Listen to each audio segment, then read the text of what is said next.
Do your clients see you as a partner or a vendor? What is the difference and why does it matter? My guests today prioritize setting themselves up as a partner to their agency clients and establishing a strategic relationship that is long-term, which helped them reach their first $500,000. When your clients see you and your business as partners, you can create a more profitable and sustainable business. So what is the difference between a vendor and a partner? A vendor relationship is transactional. You contact each other when a transaction is needed. In a partner relationship, you have a deeper connection, including insights on working styles and communication, leading to more trust and long-term clients. Hear how this duo prioritizes building partnerships with their clients and why they kept their full-time job until the agency hit $500,000 in annual revenue. Tune in.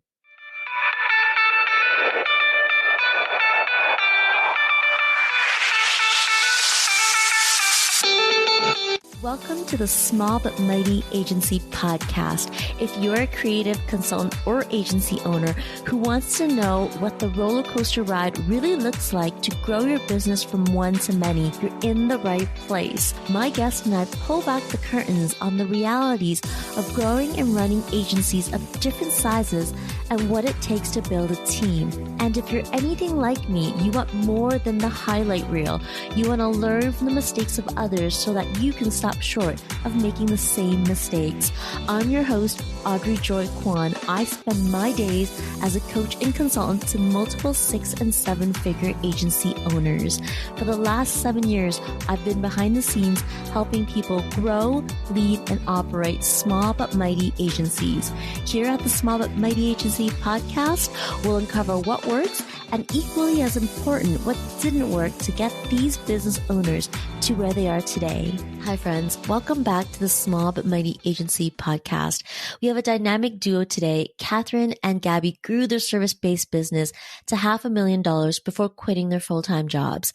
We're exploring why $500K was their magic number and how they grew and continue to grow their business. Specifically, we'll dive into how they strategically focus on being preferred partners with enterprise businesses. Before we get into all the goods, Catherine and Gabby, tell us a little more about you. Hi, I'm Catherine Boyarsky. I am the Chief Marketing Officer and one of the co-founders of CXD Studio, along with Gabby. My background is in content marketing, content strategy, and some journalism way back when. I am our head of content strategy and copywriting, and those are my specialties. So yeah, that's kind of me. Hello, I'm Gabby Pinto. I'm the Chief Creative Officer here at CXD Studio, and my background is in marketing and design, as well as some web design and animation as well. Tell me more about your partnership. How did you meet each other and start the agency? Yeah, so actually, when we were in our first jobs together, when Gabby was interning and I was working in marketing for this small email software company, we had even talked about starting a company from the very beginning together. Our skills just complemented each other so well. We were like, we were going to name it Pixley Media at the time. This was many, many years ago. And so we really had a really great creative chemistry, and we worked really well together on projects, and we always were thinking of new ideas. But my dream job at the time was to go to HubSpot. And that's where I went from this first company, and I went to work at HubSpot. And Gabby and I both kind of ended up going to a few different companies over the years, working in tech, SaaS. And so then basically we were both freelancing on the side of our full-time roles.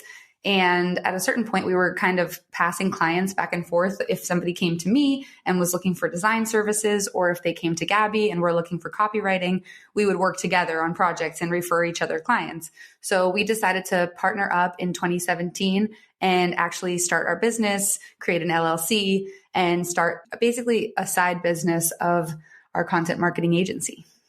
Yeah, and I think what Catherine also didn't mention is that we ended up living together and being roommates. So it made things a lot easier to start a business. And we were both just really driven and just wanted to exceed in our careers as much as possible and really liked what we were doing. So I think that was a big push in starting a business together. let's discuss when you decide to go all in on your agency. I was surprised how both of you managed full-time jobs while running a $500,000 agency. That's a lot of juggling. Why was that dollar amount the signal? Yeah, I think from my perspective, you can speak to your perspective with nursing, but from my perspective, I was really just growing within the tech companies that I was working at and just learning a lot from the teams that I was working with. And I was a little afraid to just go on my own because I knew there was so much more to learn from these experienced, creative leaders that I worked with at companies like Toast and Athena Health and Amazon. So my last job before I went full time was at Amazon. And I think I just really loved working there and was learning so much that I didn't want to give that up completely, and was, working 2 full-time jobs and enjoying both of them too. So it ended up being just that at some point I said, okay, like we've made a lot of money and the business continues to grow. So we are going to, if I don't go full time, there's a cap, of how much work that I can do in a certain day.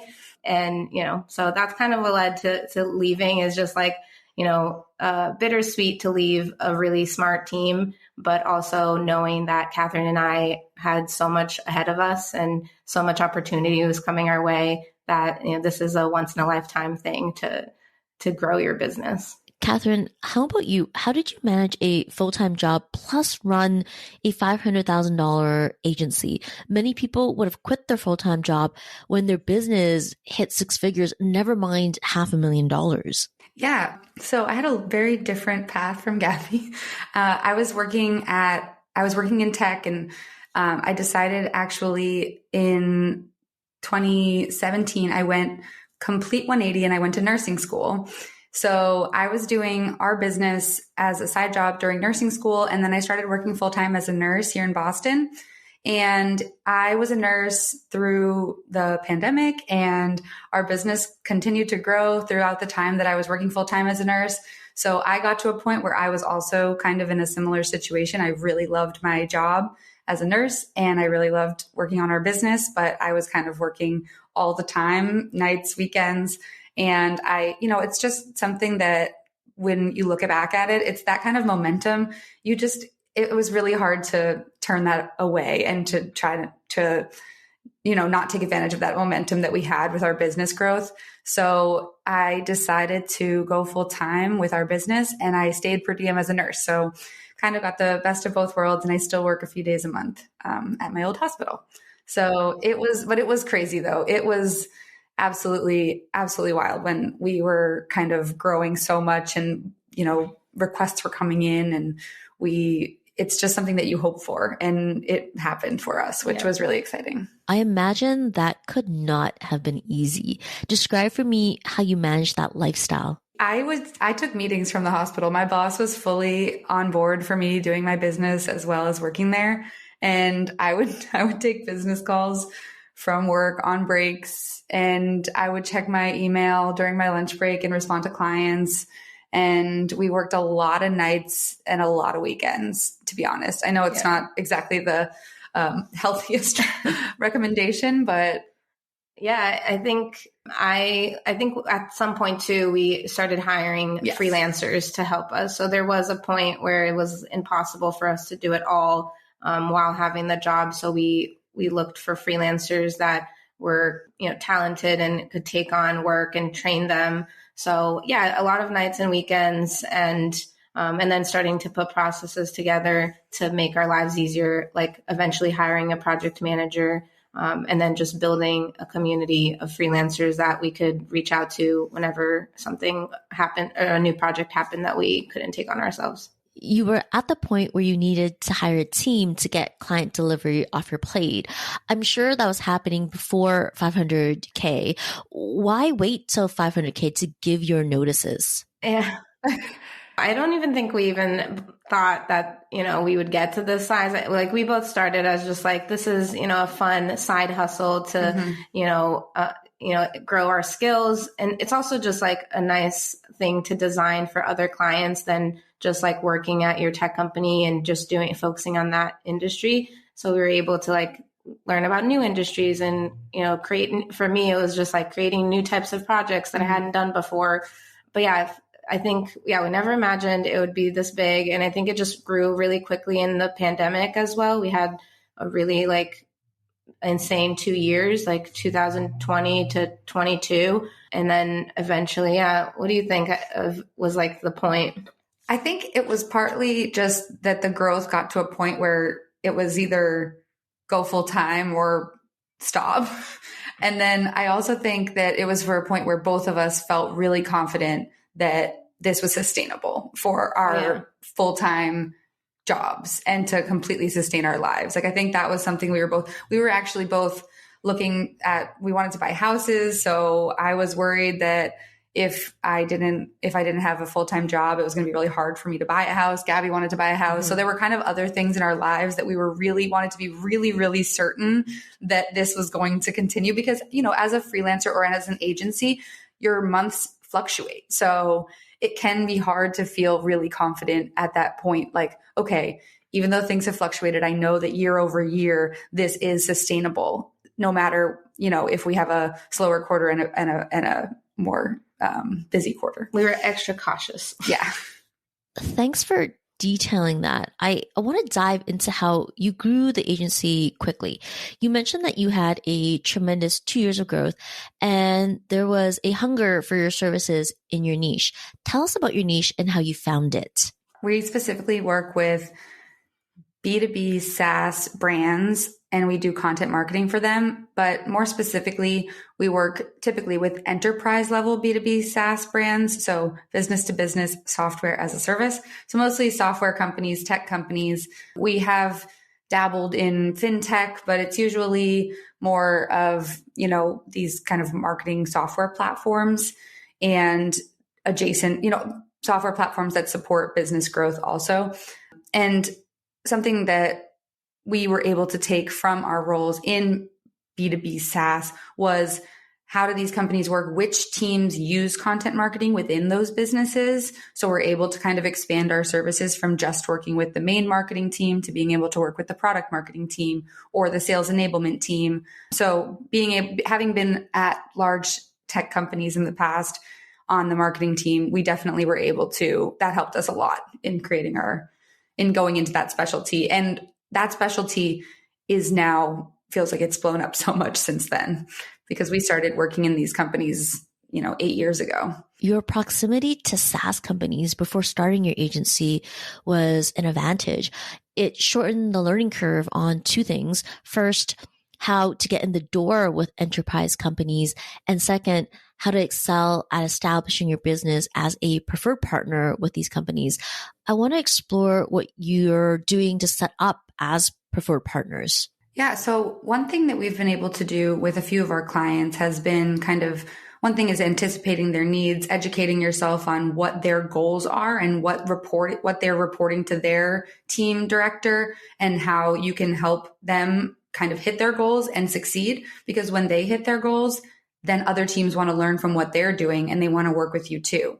So here's a story about a time that we were able to kind of anticipate needs, educate ourselves, and suggest a solution and then be able to grow within a company is that a lot of our clients went through the same growth phase where they started to want to localize their content as they expanded their businesses internationally. And some of our clients started coming back to us and saying, do you have these original files from projects that you worked on us with our US team? And we'd say, yes, we have these files and we'd love to help you localize them for a new team. Once we were able to localize that content, then the team that we worked with on the regional team side wanted to start working with us and started coming to us and needs a new content strategy. They need advice. Because they're starting a whole new content marketing channel in a new region and they have budget, but they just don't have resources because they're usually small teams. So that was a time where we were able to say, here's something that we're experienced in, which is localizing content. And here's how we can actually suggest the strategy to do this at scale. Success with the first team is key. It provides a concrete case study showing that your agency works well with their company. Plus, it means you've established a process working with one team, demonstrating that your learning curve with other teams will be shorter. Exactly. So we always start our process with a new client by going through kind of an audit of their content marketing presence, strategy, what do they have available to them? And then we make recommendations so we can apply that to another team, another market, another region, another product. And it's a scalable way to grow our business and help grow their business. Getting in front of other teams in the organization and generating more visibility for your work is strategically essential to growing your business. What do you do to make that happen? A lot of the time it's through word of mouth. Somebody will recommend us to another team, but there have been times in the past where we've had a lot of outreach from people that we've worked with in the past who have changed teams. So somebody that you work with now moved to a different team. They know how talented you are. They bring you over. Any other ways? Yeah, I'd say like someone gets promoted, moves to a different team, just in terms of like understanding, like if we have, a client from one specific company, and even moving companies, that's happened before, where like someone gets a new job and comes and reaches out to us, tells their team about our agency and what we can provide, the value we can provide. So a lot of times, yeah, it's word of mouth, and they kind of sell us to their coworkers. If you create a complex business that makes you feel trapped, you will never want to grow your business. You'll do little or big things to self-sabotage growth because nobody wants to scale overwhelm. Not you, not me. I've been there.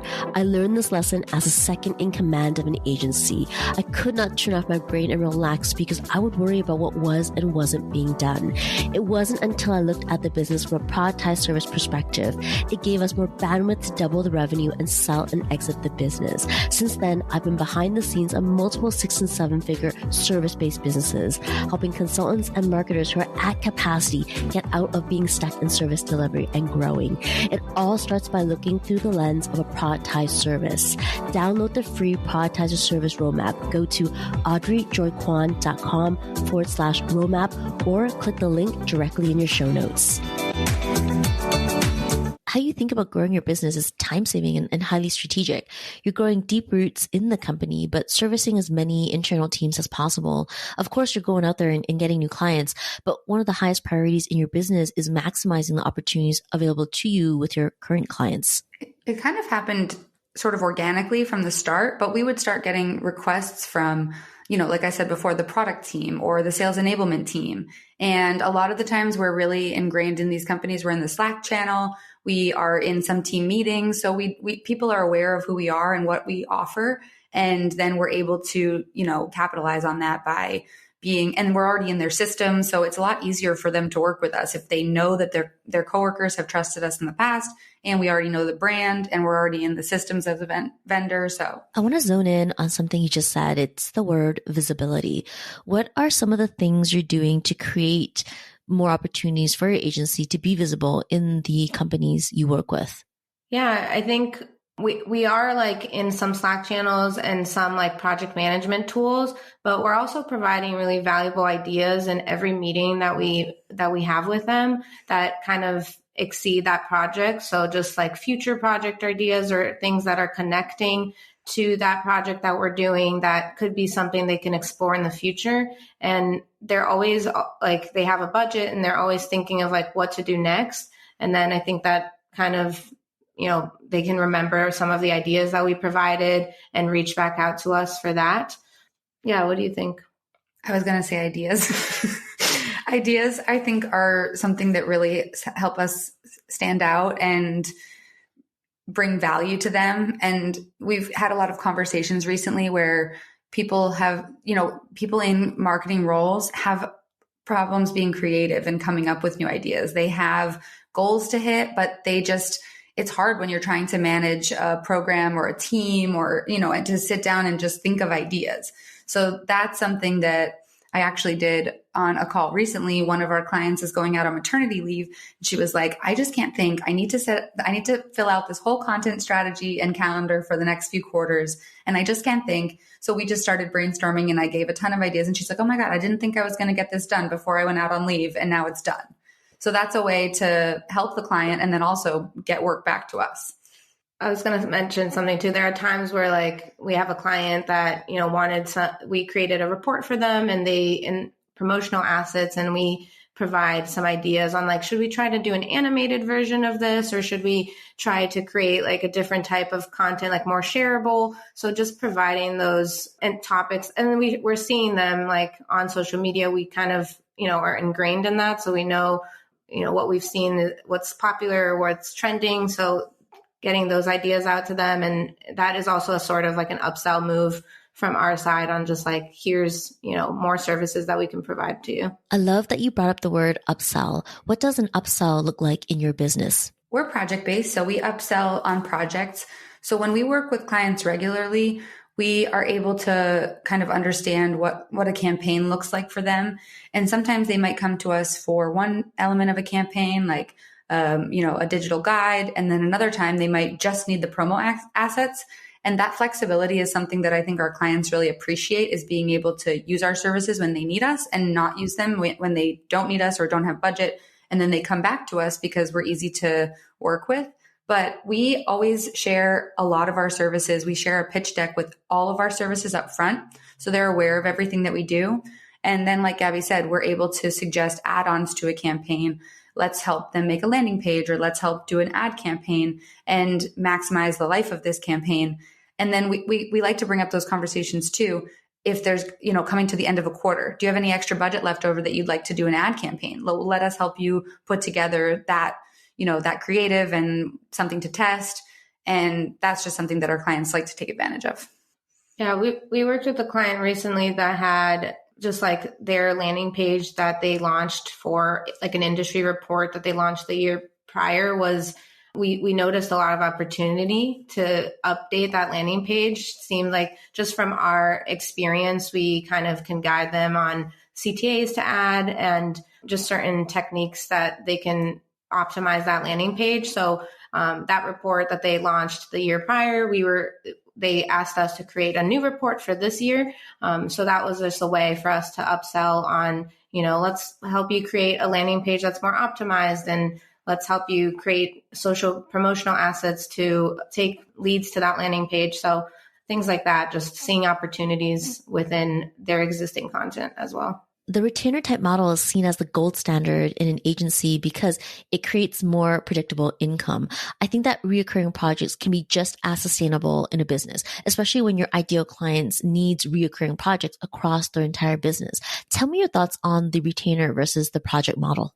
We have experimented over the years with the retainer model, and we found that it puts a lot of pressure on the client to require the same needs month over month or quarter over quarter.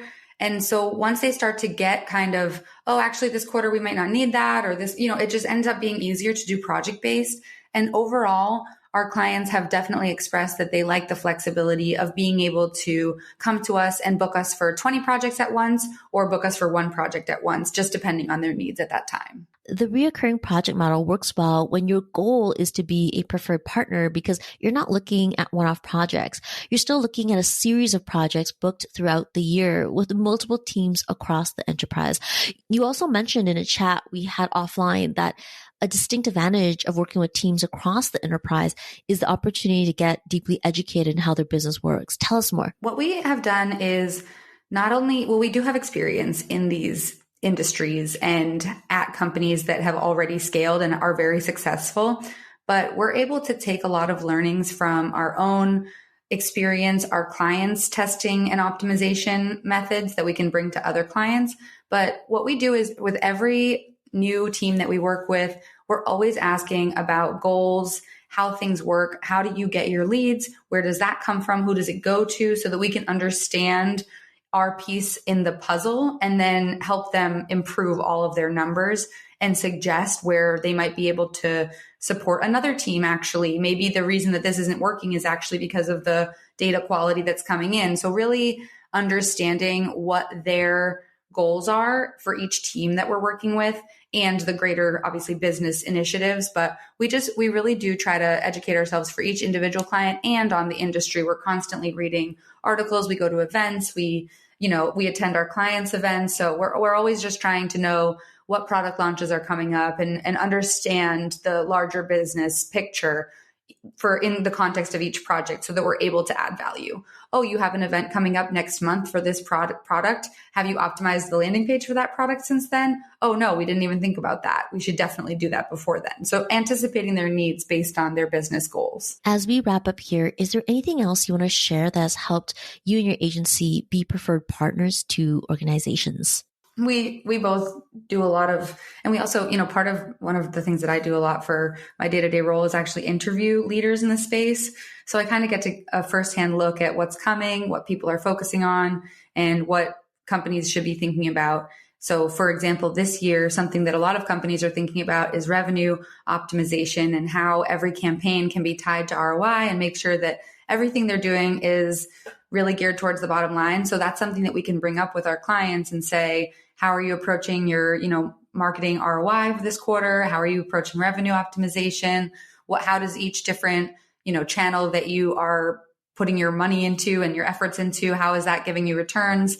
So being able to provide that for our clients and kind of give that high level strategy is definitely something that we get to take from different parts of our day-to-day client work and apply to other areas. One thing to add to that too is a lot of times we offer some suggestions to clients based on what we've done with other clients. So we'll say this client here, we just did this with them and it worked really well. And we think that this is a good idea for this project for you. So a lot of the times connecting all of our clients and all of the work we've done throughout to provide more value there. Thank you for highlighting those 2 points. When you go deep into niche, it gives you the advantage of expert knowledge, whether it's identifying industry changes that will impact the future of the work you do with your clients or looking at what has worked in the present and applying it elsewhere in your client's business. So as we close here, tell me what motivates and inspires you. Great question. We love being creative, and that's kind of what is it's our most fun thing. So we love working on our own brand a lot. And that's something that really motivates us to, keep growing and supporting other women who are creative and freelancers and trying to get their start. And that's been something that has been one of my favorite things while we've grown our business is kind of being part of the women supporting women in creative professional roles world. Yeah, we recently launched a shop for our brands called just the CXD Studio shop. You can go on cxd.studio/shop to see it. It has a lot of creative, we're going to try to do more. We're doing like apparel, just merch style. We're designing cups and mugs. And I think just like having that outlet to, it's not SaaS B2B. It's really just like fun, creative, personal projects that we put out in the world also is something that like kind of excites us and keeps us ready to create and do more. Thank you both so much. Where can people find you online? We are at CXD Studio and we are at www.cxd.studio. And on social, we're at CXD Studio. I'm at Kat Boyarsky. And I'm at Gabriela Pinto, LinkedIn. LinkedIn, yes. Thank you guys. Thank you so much for having us. This was great. Hey there. Thanks for hanging out with me at the Small But Mighty Agency podcast. If you enjoyed this episode, it would mean the world to me if you hit the follow or subscribe button in your podcast app and share it with a friend. I'll see you on the next one.